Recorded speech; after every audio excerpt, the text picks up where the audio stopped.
why it hurts. You feel your chest tighten. It's not just a heartbeat, it's a heavy, rhythmic blow against your ribs. Your palms are sweating, but your stomach feels like it's filled with cold stones. You call this stress. But why does your body decide to punish you with physical sickness for a threat that exists only in your mind? They tell you it's fight or flight. They say it's adrenaline. That is a lie, or at least a massive oversimplification. That nausea you feel, it's not a side effect. It is a calculated sabotage by your own brain. Right now, your biology is engaging in a process usually reserved for lethal infections.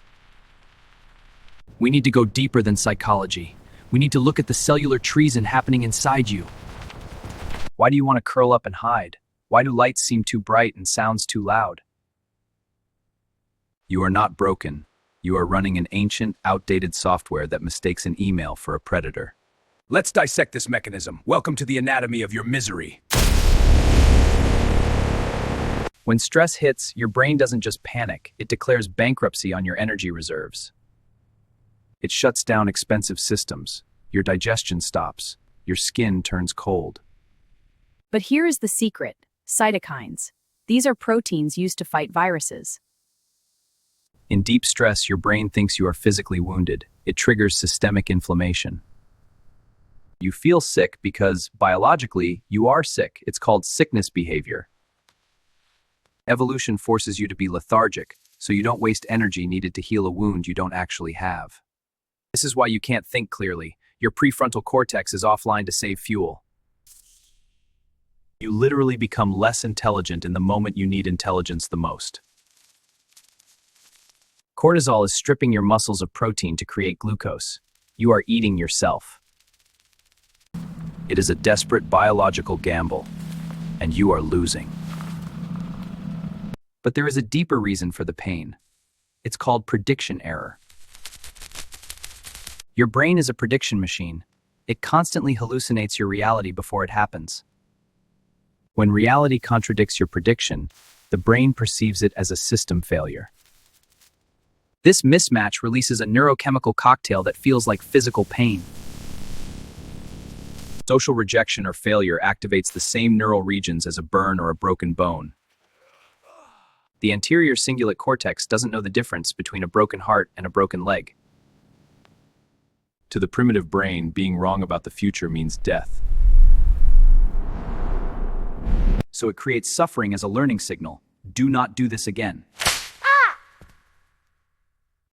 You feel bad because your brain is aggressively rewriting its own neural connections.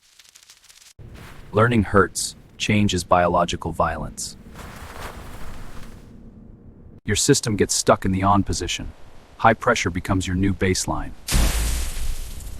The vagus nerve, responsible for calming you down, loses its tone. The brakes fail.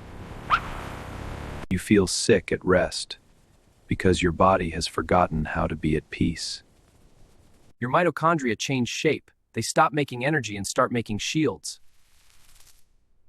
This is metabolic debt. You are borrowing life from your future self. And the interest rate on that debt is exhaustion and chronic pain. You are not weak. You are worn down by a mechanism designed for short sprints, used for a marathon. It is a signal. System integrity compromised. So, why do you feel terrible? Because you are a survival machine, not a happiness machine. Evolution does not care if you suffer. It only cares that you survive to pass on your genes. Your pain is a feature, not a bug. It is the most effective motivator nature ever created. You are feeling exactly what you were designed to feel in a world you were not designed for. Understanding this will not stop the pain. Biological levers are heavy. But it removes the mystery. You are not dying, you are adapting, and adaptation is agony. The sickness is the price of admission to the next moment of your life. Now you know the mechanism. You see the strings of the puppet master. But did you know this stress can rewrite your DNA for your children? That is a horror story for another time. Don't look away. I acknowledge you. subscribe.